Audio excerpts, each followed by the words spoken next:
The moment I stopped listening to these modern day dating coaches was the moment that I finally attracted my true soulmate. Before then, I was listening to any advice I could get, whether it was the red pill or the blue pill or the purple pill in the middle. I was listening to the people who had what to say, what not to say, what to do, what not to do. I was listening to all of it. And what I started to realize was that these individuals were so externally focused. They were so focused on the other individual, which seems to make sense, right? We've been programmed to believe that the problems are out there, that life is happening out there as opposed to within ourselves. So I kept on hearing this advice of, you got to vet better. You got to find the better people. You got to go out there, throw your net out, right? Catch as many fish as you can and then siphon through those fish. I was told all this sort of wild advice that seems practical on the surface, right? Send this type of text message. Don't send a message this time. Only send a message this time. Seem like you're busy. Hot and cold. I was getting all this wild advice that was basically manipulation. That was basically me lying not only to myself, but to the other individual, trying to create a perception, right? Few and far between was I told truly be yourself and find yourself and be authentic within that space, right? When it's all said and done, I believe that every single one of us has a desire for a 100% authentic relationship, a purebred relationship, a relationship where we can be ourselves all the time, regardless of who that person is. Whether you're upset and frustrated, whether you're up and giddy, whether you're nerdy and intellectual, whatever it may be, every single aspect of you is accepted. It is loved unconditionally. This is a desire that all of us have. Yet we seek it in the other person. We want to find somebody who's going to love us completely and wholeheartedly and absolutely. Yet we ourselves don't even go as deep as to find out who we are or to allow ourselves to be authentic. And that's why for me, I don't consider myself a dating coach. I consider myself a you coach, a me coach, right? An individual who speaks to the individual because it is us who has to transform. It's us who has to change in order for our life experience to change. We cannot go out there continuously looking for people, siphoning through one relationship after the other, believing that that's how we're going to bring the soulmate into our life, right? If I just do enough things, if I just follow enough steps, then I'm going to attract that person into my life. If I just dress a certain way and put myself together a certain way, right? Hit the gym and do the this and do the that and get the 6 or 7 figures. Like that's what's going to attract this perfect person. What we're not realizing is if you haven't dealt with the inbred, built in or programmed subconscious belief system of insecurity, right? I am not good enough. I am not adequate. That shame or that guilt complex. If we don't deal with that, and instead we deal with the superficial, instead we deal with the surface level. Example: if I am deeply insecure, I believe that I'm not worthy of love, and I think maybe if I put on a whole bunch of muscle, then I'm gonna be adequate. I'm gonna be worthy. I go and deal with an external thing when truly the problem is internal. So I go to the gym, I put on all the muscle in the world, and maybe I start getting more attention. Maybe I start feeling myself a little more. But I still have not dealt with the innermost aspect. I haven't dealt with the insecurity or the belief system that I am not worthy. I've not dealt with the true problem. And so I will continue to manifest. I will continue to create life experiences that reflect what I truly believe about myself, no matter how many muscles you got. Ladies, I know you can attest to this, or maybe even fellas, like somebody who's got the perfect body seemingly, and they seem to have it together, but then you start to unravel and unpack and see who this person really is. And all of a sudden, you see something far different than what's on the surface. This is somebody who's not dealt with the innermost problems. And this is what happens when we listen to this quote unquote modern dating advice, right? It's telling us to do things that are externally focused. It's pointing the blame outside. If it wasn't for the modern woman, if it wasn't for the modern man, then we wouldn't have these problems. As opposed to, if it wasn't for me holding on to the belief systems that I'm holding on to, if it wasn't for me continuing to perpetuate this very same narrative, every single one of us, when it's all said and done, are the problem and we're the solution. And I know that's not news everybody wants to hear at first, but it is the most freeing and liberating advice that any of us could receive. For me, it was freedom. For me, it was freedom to know that I'm the reason why I continue to have these fractured, flawed relationships. So, how can I become the solution to this problem? Oh, maybe I should look inwardly and see what I'm believing about relationships. And then I started to unearth and unpack that, and I saw there were a lot of limiting, destructive belief systems, right? And I was only deeply internalizing those. I was only regurgitating those. I was only creating more of those narratives when I was listening to a lot of this advice. And I know, the red pill space and all these can be, these more divisive spaces can be more extreme, but even the less extreme, right? I'm talking about your day by day advice. Somebody would tell you, if somebody shows up this way, then do the same thing to them, right? If somebody shows up cold, be cold to them. Somebody ghosts and become a ghost yourself. Like, they will tell you to reciprocate and do things inauthentically, do things on the outside, not dealing with why these situations and circumstances are showing themselves in our life in the first place.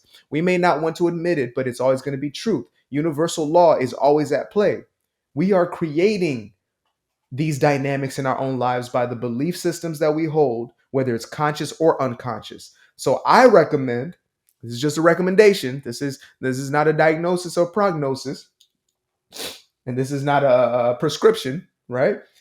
But I recommend that you begin to understand what your subconscious belief systems are.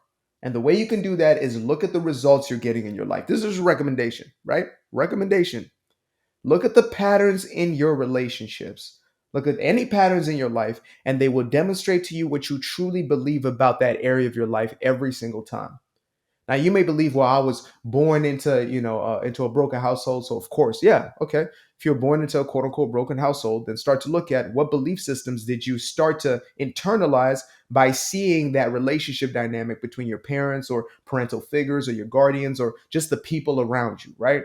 If you start to unearth that, then you will see, man, I'm believing in things that are actually not serving the desire, the intention that I hold. And you can't have a conflict there and expect the result to show up. You can't have a conflict between your emotions and your words. You may say, oh, this is the thing I want, this is the thing I'm going after, but your emotions are completely in opposition. Your emotions are always going to reveal to you, and then your actions are going to reveal where your emotional state is, right? And your results are going to reveal what your entire makeup, right? Your thought, emotion, actions is going to represent itself in your life experience and in the way things show up in your life. I'm telling y'all, it seems easier on the surface to simply go and look for somebody who's going to tell you what to send in a text message, right? Or how to text or the frequency of text, what apps to download and how many times to swipe and who to swipe on. When in reality, that's actually going against your own good, because all you're doing is, it's like the equivalent of you're chasing something. When you're chasing, that means the thing is running from you. Instead, you want to be attracting experiences into your life, and you do that by creating an atmosphere within yourself.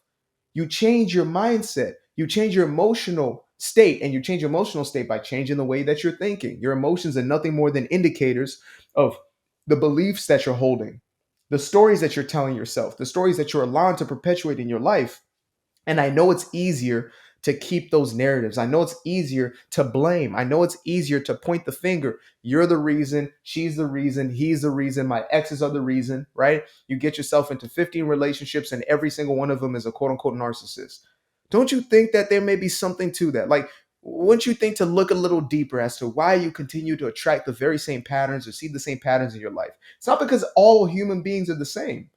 That's not, I know some people want you to believe, oh, it's because modern women, modern men, but we have a bias in life, and life can't help but reflect that bias back to us, right? If I believe that all women are terrible, and then I'm gonna bring those people into my life. I'm gonna only see them when I go out into life. I'm gonna be, a magnet to those type of individuals.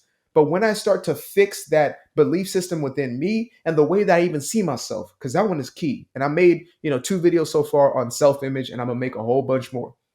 The way that I see myself is going to determine, again, what I attract into my life. So if I believe that I'm deserving and worthy of love, I'm deserving of affection, I'm deserving of unconditional love, when I start to cultivate that belief within myself, which is going to be some work, right? You're going to have to do something. You ain't just gonna wake up. Wait, maybe you might wake up one moment. I don't know. Maybe for you it is, but for me, it wasn't waking up one moment and all of a sudden.